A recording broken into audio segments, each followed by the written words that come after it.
What is good, y'all? Welcome to Let's Cap. I'm your host, Ronald from Wagertalk at Youcapper Sports on Twitter. Once again, got my guy Chris with me. Chris B. Capping in the building today. Probably going to be I was thinking it was going to be a short show, but Chris popped up like right before to do the show with me. But we're going to talk about one MLB game. Then we're going to talk about possibly both of the NBA playoff conference finals. We'll see how that goes, but I do want to touch on both of them if we have time. But first up, Chris, man, how's everything been going? I know we just had obviously the Lakers series, and then we had the Celtics series finish up as well. How's everything been going for you so far? Like to close out those series, those semifinal series. Yeah, to close out the series has been good, RC. Real good, man. 8-0 run in the NBA. I think the last play I lost was taking Boston in game five. Nice. And then we came back with Boston in game six in the trifecta. Hit the under yesterday for Philly team total and the full game under. Yeah. Lakers money line in game six. So NBA has been treating us really, really good. Hopefully we can Love kind of it. keep it going, RC. Game Yeah. ones are typically the games you kind of want to just kind of get a feel for. Yep. We typically see some overs. We typically see some adjustments from the coaches. So, not strong opinions on game one so far, even though I have kind of dove into them just a tad bit. Got you. Yeah. Yesterday, or the Celtics game, I had the full game under. I did take a live bet as well on the full game under again when it was like trending towards the over. So I had the full game. I think it was 203. And then I think it might have been like in the second quarter or somewhere, but I ended up getting like a under 207.5 or something like that. I was like, all right, that's perfect. But the Lakers, I think I had the Warriors team total under, if I'm not mistaken, in that game, and then obviously Lakers on the money line there, rode with Ski on that one. Talking about Ski, man, he's been on fire, bro. Like I'm he's just been trying to on keep fire. up, Skeeving That's on what I'm Skeeving on a saying. different We level. all we all just trying to keep up right now. But yeah, shout out to Ski. He's been doing really well in the NBA. But obviously we have been closing out the playoffs pretty strong as well. So hopefully we continue going in that direction. I do want to talk about real quick the MLB first before we dive into the NBA, Chris, just because it'll be quick. I'm just gonna run through the MLB trends to watch real quick, and then I'll do a quick breakdown on the Orioles and the Angels. So real quick, I'll just go to MLB. I'll do the trends to watch.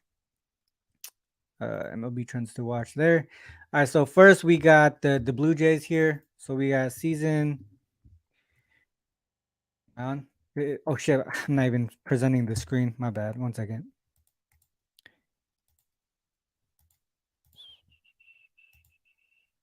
All right, there you go. So we got season.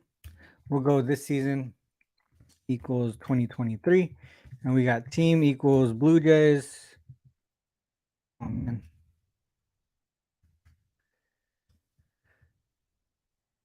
this mic in front of me is killing me. Blue Jays, and we got home and OST.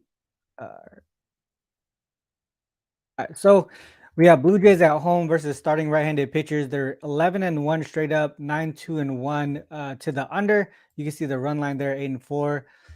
But they're heavy favorites here tonight against the Yankees and Jimmy Cordero. I mean, like I would say, pretty heavy. You know, with it being the Yankees. So that's one MLB trend to watch. You can see that cluster of wins there, even a big cluster of unders here, and then obviously this one went over by a couple runs.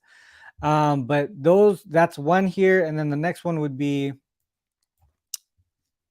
is Dodgers. So we got Dodgers and home favorite and starting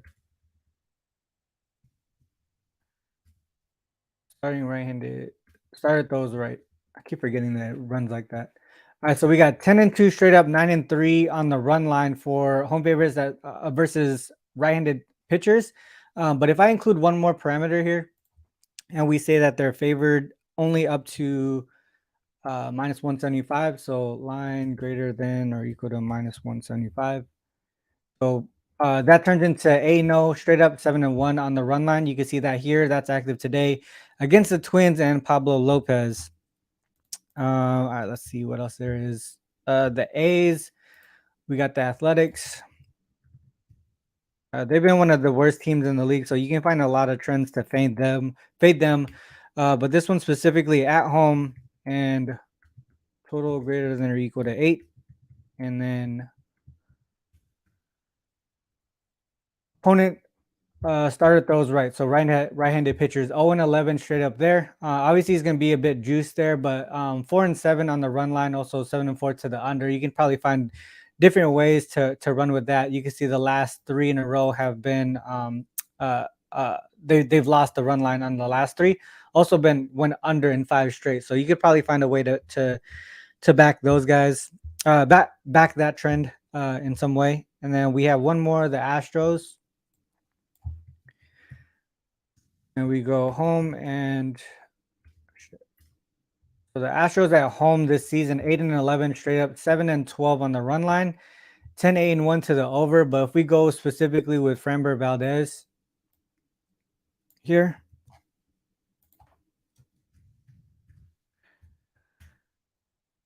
0-5 straight up, 0-5 on the run line there, and they're minus 200 favorites or around there. So you can probably get a good number, a good plus money price on that if you want to back the Cubs here today. To fade Framber Valdez at home.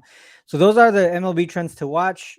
Chris, I remember talking to you in the last show, but I know you're going to start diving into MLB pretty soon. Have you started doing that yet? Yeah, but I didn't do anything for today. I looked at a few things yesterday and got to the window with a couple things, but nothing for me officially today. RC, real quick, I got a question for you. If you go back to if you just go back to just hit the back button and go back to the Dodgers one, with Syndergaard being on the mound for the Dodgers today, would you look at I think that's it right there. So would you look at what Syndergaard hasn't been too trustworthy all season? Would you look at a Dodgers team total? I see with their total being 6.88 runs right there versus to stay away from looking at them on the side at all. On the side, or just in case Syndergaard kind of messes up. And gets We can rocked look today at too. Yeah, let's actually let's look at Lopez because I haven't seen how he's been doing. I didn't really focus on it, so we go Pablo Lopez, 5-3, 3-5 on the run line. Let's look at when he's a dog. So only one game here as a dog. Faced Cole and the Yankees. Didn't get many runs there. I don't know. That's tough. I mean, obviously the Dodgers offense you would expect to be okay, but it's not like he's been giving up a ton of runs. You know what I mean? So he has 4-3-1 to the under. Only giving up around 4 runs per game. A lot of that came really from this game here against the Nationals. I would say that's kind of tough. That's a tough question.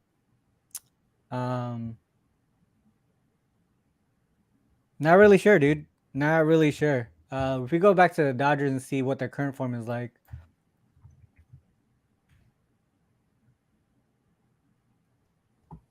All right, so they won a few in a row, 6-8, 4-4. They've been able to get wins and wins on the run line without having to go over their team total.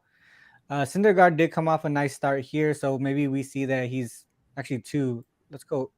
How many pretty decent starts he's had in a row. So maybe he's just finding his groove now. You know what I mean? They got 3 in a row here. Obviously, he's giving up runs there. 2 pretty decent starts. I would say stick with the money line, especially at this price. You don't often get to back the Dodgers at this price. You know what I mean? So I would probably just stick with that and not mess with it. Because we've seen how Pablo Lopez could pitch and limit opponents and still, yeah. I would say the money line at this price would be okay. Makes a lot of sense to me. Okay. With the Dodgers, what's the Dodgers win-loss after Padres series? After playing the Padres? Let's just look at that real quick. So So we'll just look at that, and then we'll go team equals Dodgers and OP equals Padres and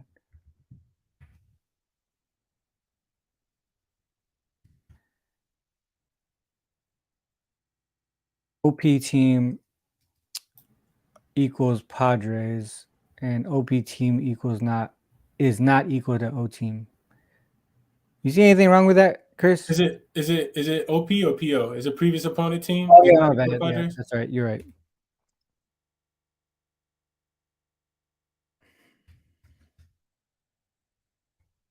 There you go. Key O team. Yeah, thanks, Chris. And Chris in the chat as well. So it looks like Dodgers 5-2 straight up, 5-2 since last year, at least. So far this year they did lose the first game against the Brewers. Not sure if that answers your question, but hopefully it does, at least for this season and last season. All right. So the game that I did want to break down, Chris, real quick is the Orioles and the Angels. And I know some of the guys in our chat are on the Angels, so it's gonna be we'll be butting heads today. But Grayson, so it's Grayson Rodriguez versus Shohei. Obviously, Shohei is one of the better pitchers in the league here. But if I go to I thought I saved it. Oh, there it is. All right, so if we go look at Grayson Rodriguez, they've actually been doing really well when he's on the mound. 6-1 straight up, 5-2 against on the run line.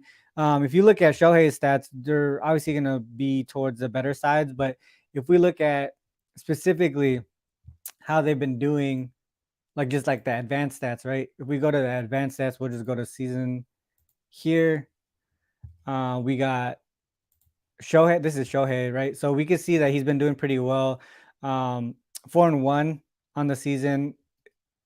He's been off a little bit. You can see his walks per nine is up a little bit higher than we normally see, but his BABIP is really low compared to what we've seen before. And that's one of the things that I look at as far as like negative regression rate. Also the difference between his ERA and the FIP and xFIP is almost a run higher. That's another thing that I look at as far as negative regression. And what we see here too on the game log, from a pitching perspective, he hasn't his current form is kind of is not what we expect, right? Normally we would see like a bounce back spot right after a tough showing against Oakland, but again he gave up 4 and then he gave up 3. So he's trending in the right direction, but something seems off with his current form. So and then when I look at Grayson Rodriguez on his side, one thing that I see here is his 5.08 ERA. Then his xFIP is about a run and a half lower, which means I think that he's going to have some positive regression coming in that way. And then also his BABIP is a lot higher than what we've seen throughout his career in the minors as well. I know he went pretty quickly through the minors, and that's why you see like the 400 and stuff like that, because you only see like 4.2 innings pitched and things like that. But for the most part, if we put things together, his BABIP not be around. You wouldn't expect his BABIP to be around 360. So I think positive regression on that side as well. From a batting perspective, I think both teams are pretty evenly matched up. But I know on the when it comes to like speed on the bases, the Baltimore Orioles are up there, with steals and things like that. So I think they, from an offensive perspective, there is a little bit more potential on the Orioles side to continue to improve as well.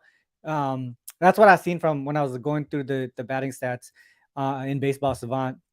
The other thing to mention too, Shohei, you showed me this, Chris, how to get to this page. So I started using it a little bit, but Ohtani has pitched against some of the guys over in Baltimore, and they've had pretty good success. I mean, obviously it's limited, but you can see that Mullins, Santander, and also Frazier has been hitting Ohtani pretty well. Obviously, nobody else has been had gotten any at bats against him. But if you go against to Rodriguez, nobody on the Angels squad has faced him yet. So that's one thing that he has an advantage of as well on his side.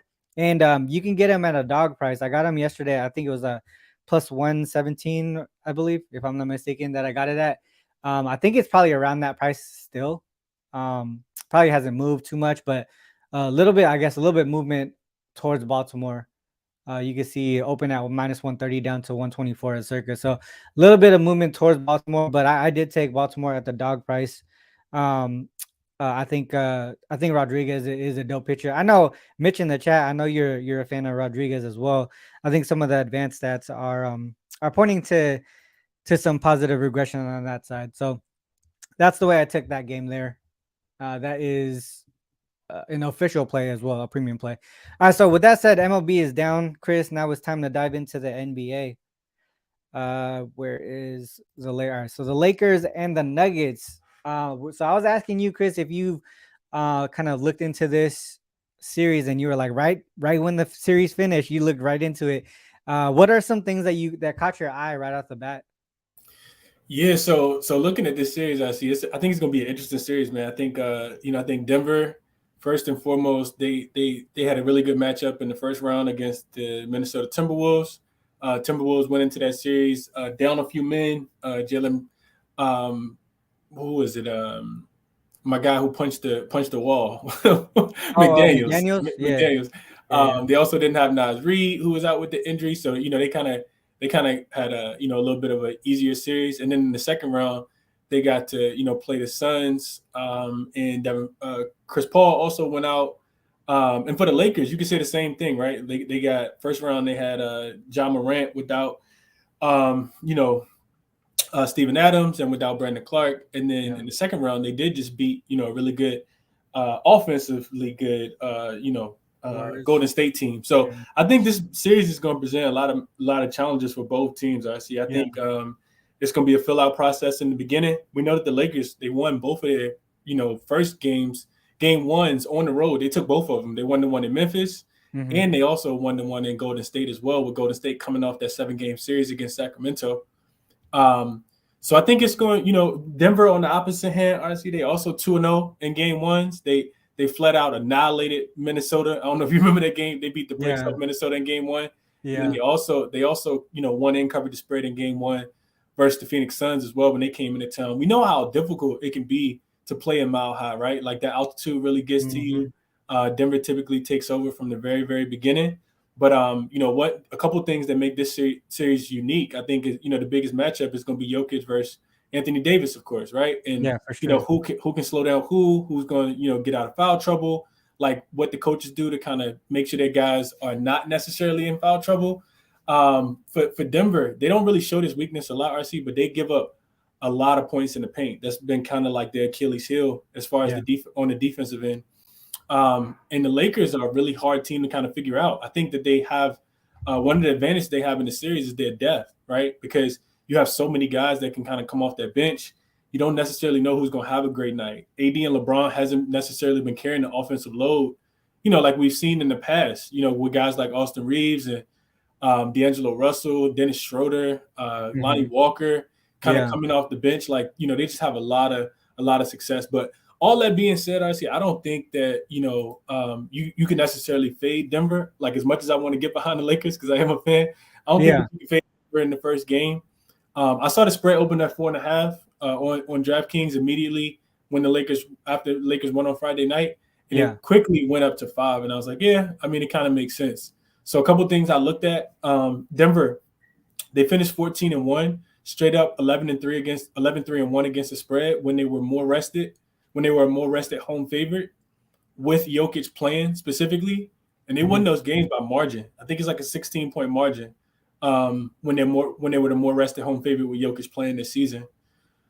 Also 2-0 straight up and against the spread in game ones. We talked about that. They covered both. They won one by 20, won one by 13 versus the Timberwolves and the Suns. And a big part of it is just their defense. Their defense plays a little bit better at home. I don't even think it's a little bit. I think it's a lot better. Their defense plays a lot better at home than they do on the road. For sure. So I think if I'm playing game one, RC, as as painful as it is for me to say, I'm trying to make money and not necessarily bet on my team to win in every situation. I think that's a big part of some casual people, how they kind of they just figure they like a team and they want to ride that team every single time. You got to know when to get off that team. So I think game one, probably favors, even though the Lakers came in and stole game ones before, I think it more so favors the Nuggets, but haven't played anything officially. Just all my notes and, my research says that, it's a Nuggets spot for game one, I see. Yeah, I agree with you. One of the things that I looked at, Chris, is I'll pull it up right now. I looked at that rest advantage as well. That's a good point by you on this Jokic look, or the Nuggets look, as far as um rest advantage as home favorites when Jokic plays. 14-1 straight up, 11-3-1 against the spread. What I wanted to kind of look at specifically is this second half. You can see that big ass margin in the second half, right? One thing that I looked at from a like just a playoff in general perspective. So, uh, 2011 2011 playoffs in the conference finals, and seed one, right? Rested rest advantage, and they're the number one seed in the conference. 10-1 straight up, 6-5 ATS, 6-5 to the under. But again, that big margin again is in that second half. Um uh, Obviously it's not a huge rest advantage, right? It's just one day. But at the same time, just historically, and along with that look that you just mentioned with Jokic and the Nuggets, it seemed like the second half is where the Nuggets might, kind of take over. So whether or not they cover the full game spread, I was actually looking towards maybe a live look on the Nuggets in the second half. Whether they're up or down at halftime, I think what this shows is maybe that rest advantage does kind of take a hit on the Lakers. Not only that, but also the elevation as well, right? The longer they play, it's probably worse for the Lakers as they go against Denver. I'm not really sure of the travel situation, how long they've been in Denver either. I know, obviously, the Denver squad has been home. They've already accumulated, like, they've already got used to the elevation there. Also, I mean, if you look at recent years, I guess modern years, 4-0 straight up, 4-0 against the spread in that spot there. One thing that your trend that you looked at too was the team total over on the Nuggets side. Would you look at that as well if you want to pivot and kind of stay away from the side in general? I Is that think so. I see. I think so. I think, and if I'm playing the game, that may be the way I play it. Two reasons, right? So first reason is we talk about defenses, right? Having to adjust, right? yeah, So if we're gonna see it over, typically it comes at the beginning of a series. So I can see this total kind of going over. I think when the total opened, I see it immediately start getting popped up. Not a lot, but I think it opened at like 222 and a half, and I yeah, think I saw some 224s. So a couple of the things I looked at was that specifically. But if you look at series game one specifically, I see that'll be the 112 points that right they here, gave up right to the here. Grizzlies, Yeah, right? And the 112 points, right? So yeah, their offense has played well in game ones, right? Like they haven't necessarily been guarded. Like they're getting what they want, but they're also giving up points as well. yeah. So we know that their defense plays better at home. They're undefeated at home, where they have the better defensive rating. So I think up there, I probably look towards the full game to go over, and probably more so the Nuggets team total to go over as well if I'm playing it. Yeah, this one here, I mean, obviously it went under, but I don't think they really needed to do much in that game one, right? Because they were winning, they were smashing pretty much the whole game from beginning to end. So they didn't really have to try hard to get the win. So that's the reason why they went under their team total for the most. I mean, that's my understanding of probably what happened. But I would think that would be the same situation here. They didn't have the rest advantage same amount of days, but game one in elevation against their opponent, they struggled offensively. There's like so many ways that I was looking at this game, right? So Nuggets team total over, Lakers team total under. I didn't really know um from a full game total where to go with it, right? Just because if the Lakers go under and the Nuggets go over, there could be a situation where I don't know if it will be a blowout. I don't, but these game ones shown that they've come out in game ones pretty strong. So that's the reason why I kind of stayed from the full game. You can see here they went over, they went under, full game went over. So I just wanted to stay away from the total in general. And I was kind of leaning towards the Nuggets on the spread, right? But I haven't placed anything yet. I haven't. My main look really was the second half for the most part in these games. Not really sure if I want to take anything pregame, if I'm being honest. Have you placed anything yet? like a series? No, Nah. okay. Same. I see. I I don't think I I'm the don't think same that way. the other thing too, Chris, like the further we go into the playoffs, the less likely I'm gonna play a series bet too. Like I feel like I want to go game by game and see how everything goes, and then go from there. And with that note too, Mitch, what you guys think about the series? Who's taking it home? Like that's what I'm saying. Like I think the further we go in the playoffs, it's all about adjustments and what happened the game before. And these teams are a lot tighter than before too, right? So I feel like it's just harder for me to do the series bets. I think game by game is the way to go for me, at least for me. But if you're forcing me to pick a team to win, I honestly think it's the Nuggets. I do. I think the Nuggets are. I think the Nuggets. Man, I don't. I'd say Nuggets. I can say so many reasons why, but I could also say there's a lot of reasons why the Lakers could win too. You know what I mean? So, what are your thoughts on this one, Chris? Do you think the Lakers can get it done? I do. I absolutely do. I see. I think I'm not placing a bet on it. I don't feel that confident about it, but I think they do. I think the Nuggets have a few advantages. The biggest one being home court.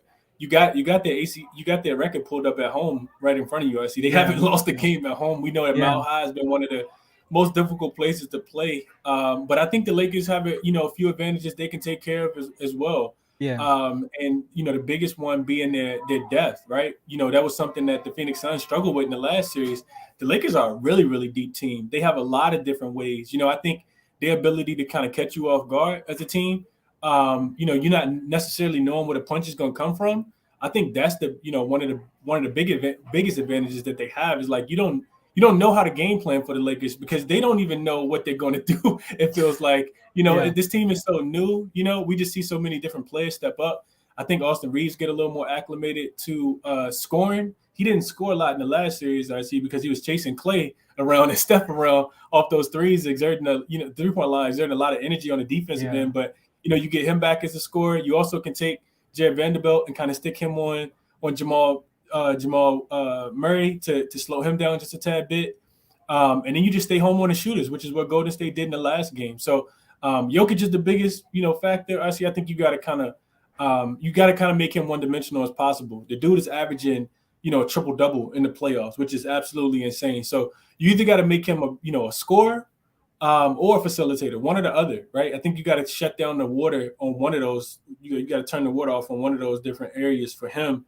And I think the Lakers could be successful and potentially win this series, but you have to figure out a way to win a game in Denver, which is going to be the tough that's part. the problem. Yeah, Denver is so good at home. It's kind of ridiculous. Real quick, I'm just trying to see like, what if we just wait for game one, right, to place a bet on game two? I'm trying to see what happened, right? This is why I talk about like adjustments and things like that. So, obviously the Nuggets as home favorites or at home, they've done pretty well. I wanted to look at the Lakers if the Lakers lost outright, right? So if we go Lakers, we go PL. And so far in the playoffs, it's 4-0 straight up and against the spread. 3-1 to the under though. So the defense starts to show up in the following game after they take a L. The other interesting thing though is all these games have been at home. That's Right? because they lose game two. That's Yeah, because they lose exactly. game So two. They win game one though. that's the thing. They've never been in a situation following a loss on the road, right?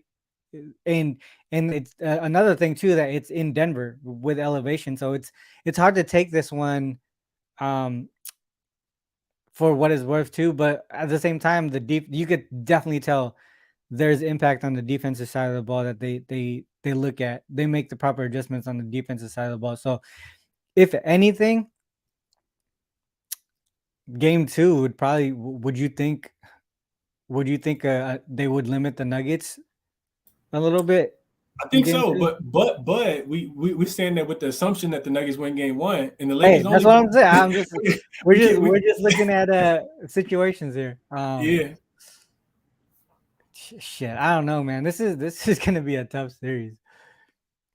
But one thing that I did look at, Chris, when AD and Jokic played each other this season, I know a lot of the games didn't.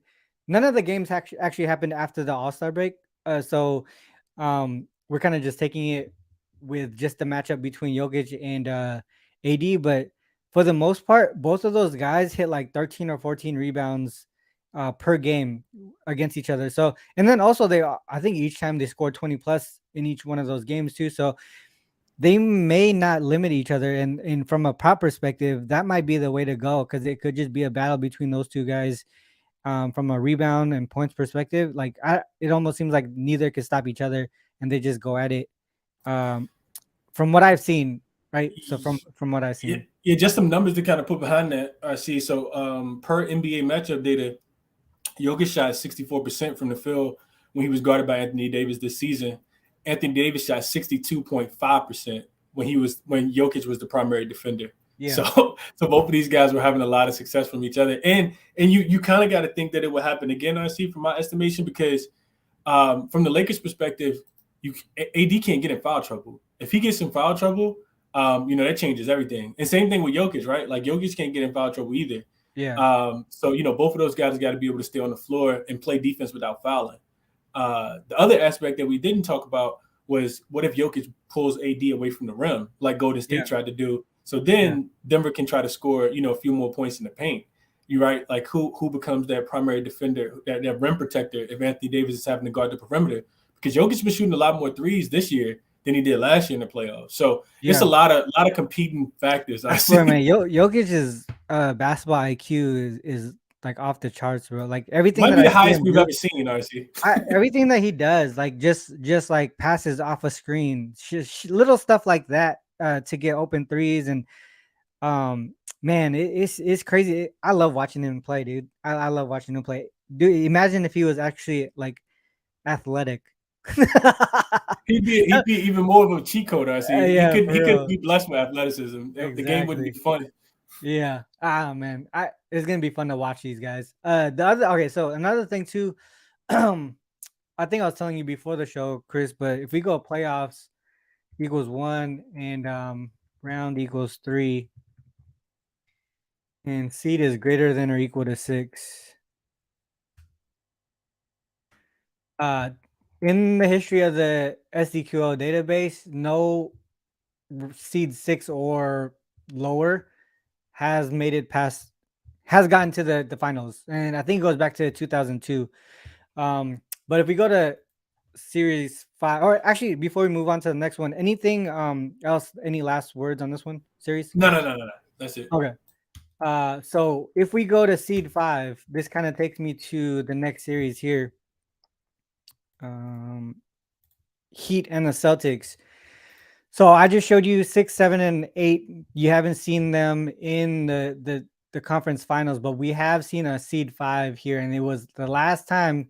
It was the Heat, and who did they face? The Celtics. The Heat actually won that series, and if we go to the game logs here, we'll see a lot of familiar names. Right, Tatum, Brown, Smart. Right on this side, you got Bam, Jimmy Butler, some of the guys here, Duncan Robinson or whatever. But for the most part, you got Jimmy and Bam here. Similar names, similar players. You got Grant Williams, Robert Williams here. Obviously, he didn't play a lot of minutes during that time, but you would think that some of these guys remember this series, especially from the Boston side. They probably want to get this back from a just from a perspective of seeing the series off the bat. I don't think anyone really saw the Heat being here, right? So they've been underdogs this whole time, and they've been kind of just doing work. I mean, that's credit to Spo, credit to Jimmy Butler, but do we expect Miami's role players to step up against this Boston team?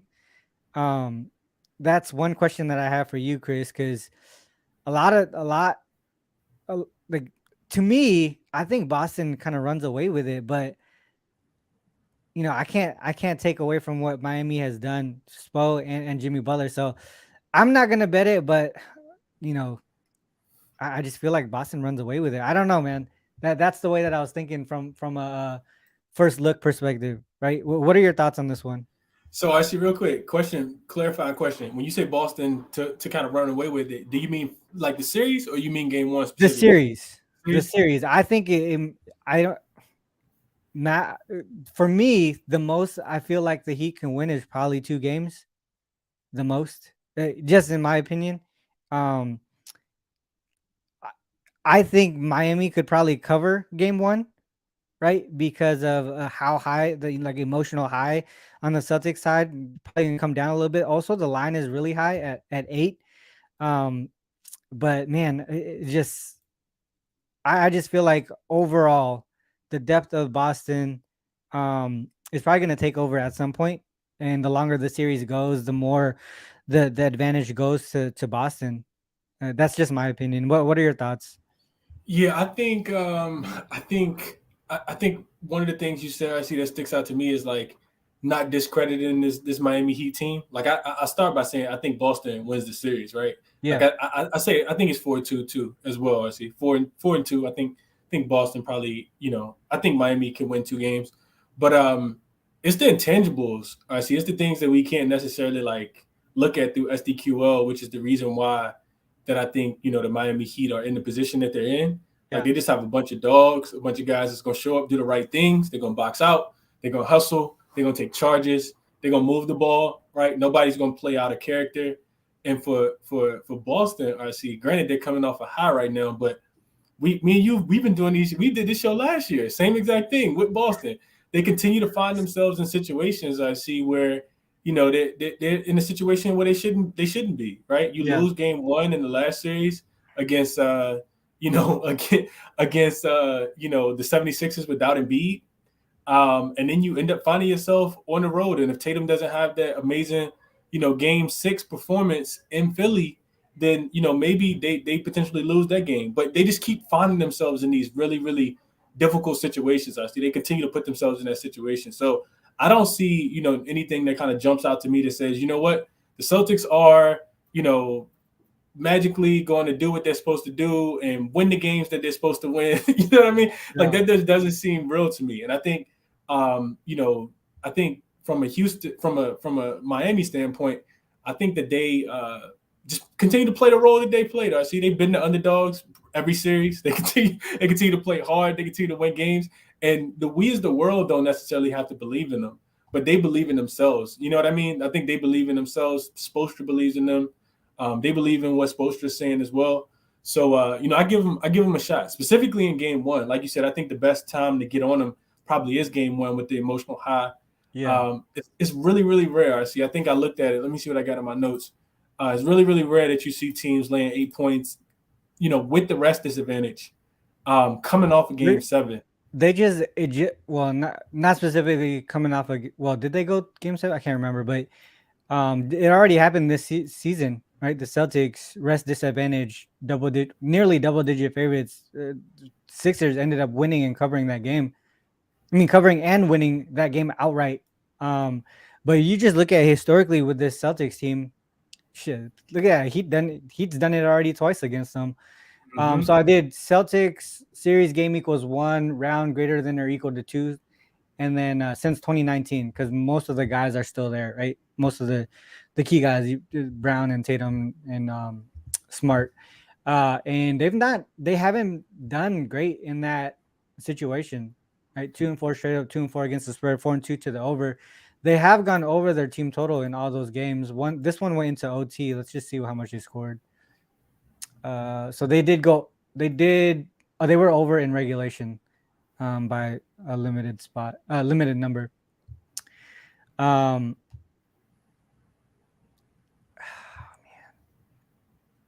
do you think this is an over game? Uh, yeah, I think it is an over game. I don't think Boston comes out because they had to play the level of defense that they just played, RC, and back to back games. Like they just took Philly to on the brink of elimination with their back against the wall twice.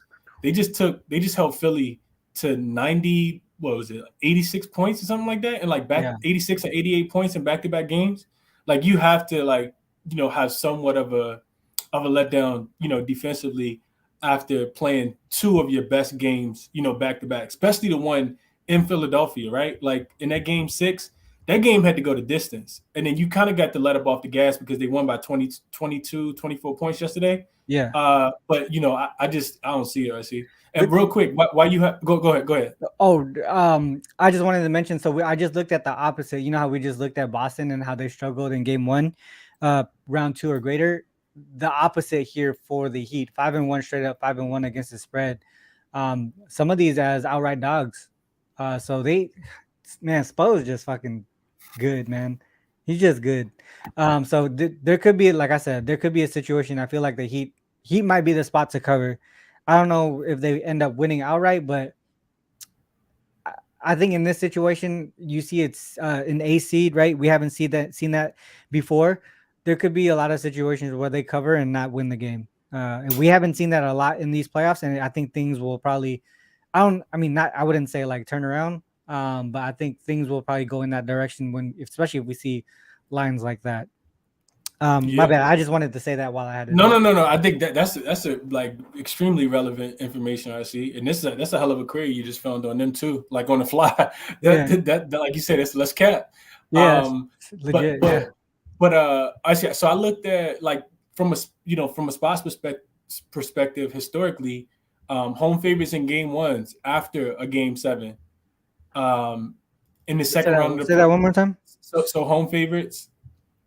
Series game 1, previous series game equals 7. And second round of the playoffs or greater. I think what we should have is 4 and 5 straight up and just 2 and 7 against the spread. 4 and 5 straight. Did you have a year parameter? I don't think I did. Hold on, what you have on the screen? Oh, because I saw that as well. See, I think if you just do maybe round 3 specifically, it'll come up. But either way, like that query there, I think is even round 2, you're seeing that big like right there. So I see. Let's do this. Let's look at home favorites after 7-game series that are laying 5 points or more.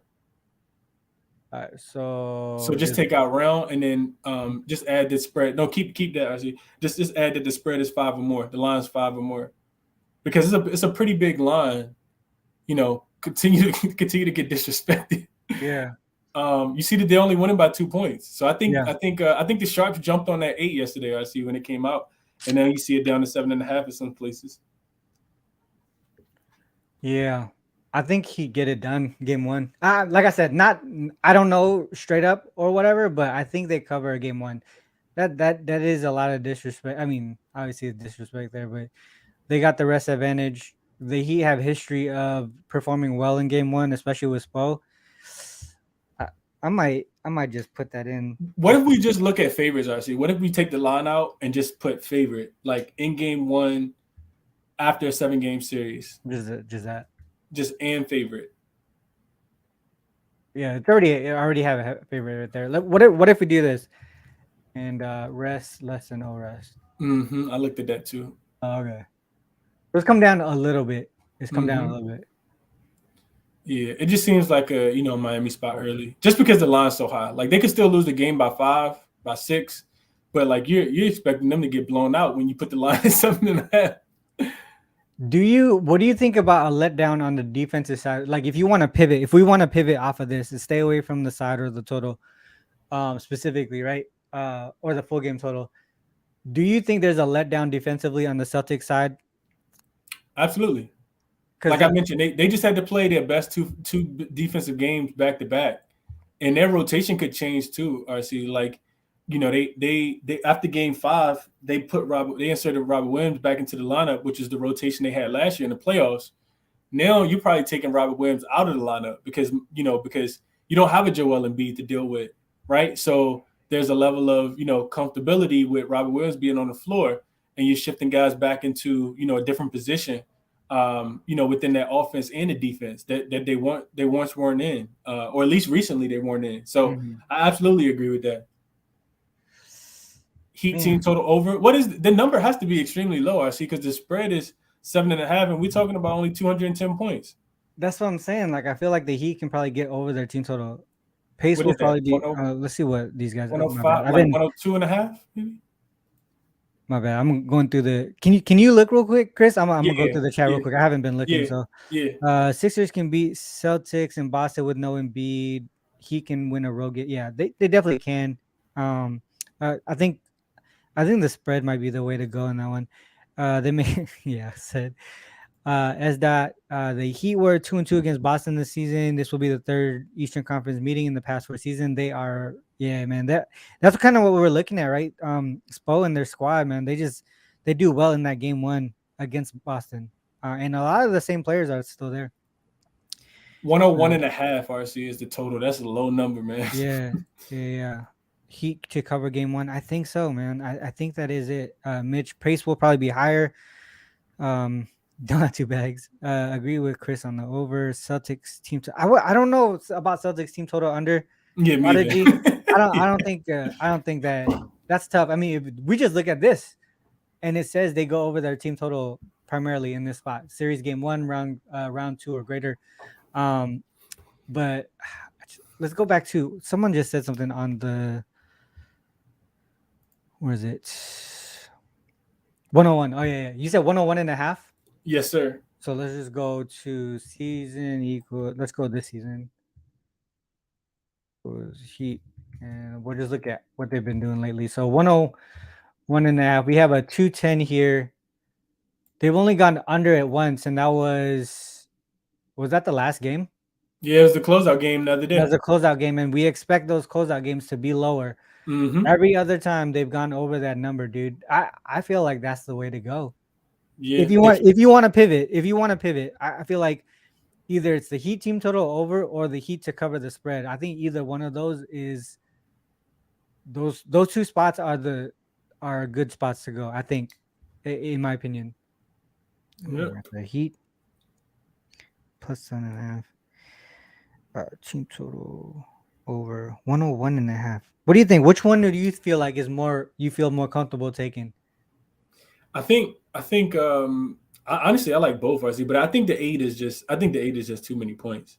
I don't think they lose this game by 3 possessions.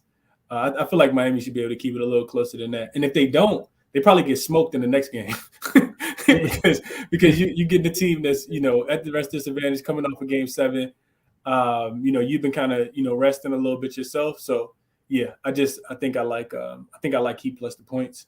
But I think 101 is a pretty low number too. I see he's been playing with a little bit more pace. I expect the game to be faster paced than than the Knicks series. The Knicks were playing snail's pace. So yeah, I like both. I really like both because similar to what you were saying, I also think that the Celtics can go over their team total. Their team total is 109.5. So if that's the case, then I do expect Miami to have 103 points too. So yeah, I would agree with that. I think either is a good look, but plus 8 I think is tad bit disrespectful for a team that has the rest advantage, that's playing as well as Spoelstra got the guys playing right now. I agree. All right, so man, they got history. All right. You haven't taken anything on this one? Nah, I told you I put a little bit on the plus 8, but not anything official enough to really give out to anybody. So, but yeah, I put it on there as soon as the game ended. I was just like 8 is too many. Yeah. Like I said, I didn't share it because wanted to do a little more due diligence before. But yeah, I'll probably lock it in, add a little bit more to it. I see and make it an official play for game 1, which typically I don't have too many, but I do like the rest advantage for the Miami Heat. And also the biggest part I think that we talked about that makes the most sense to me today, RC, is just that Boston had to play 2 great defensive games, right? Like they were, it's not like they were up 3-2 and then they had to win game 7, right? Like they had to win they lost game 6 and they had to win game 7. They were down 2-3. So that's even more of a stress. You know what I mean? You got to like mentally be locked in. You hear Marcus Smart come out and mention these quotes I see about it, being prepared for a bloodbath. You know what I mean? And like whatever it takes, right? When you got to do that 2 times in a row, I feel like I got to fade you just off the principle of that. Oh man, that's crazy. Yeah, man, I kind of want to take it, dude. I think I want to take a little bit of both. The Heat on the plus the points and also that team total over. I think those. I'm probably gonna split a unit. There. The other thing too. All right. So anything else on this one before we cut out? I kind of gotta go, but no. That's all I got. Okay. Let's close up here. Banner top. All right. So Chris, we talked about. So real quick, I do want to just mention the baseball. What I mentioned earlier, the Orioles plus point plus the plus money. There, I think they get it done. Hopefully, they get it done against Otani and the Angels.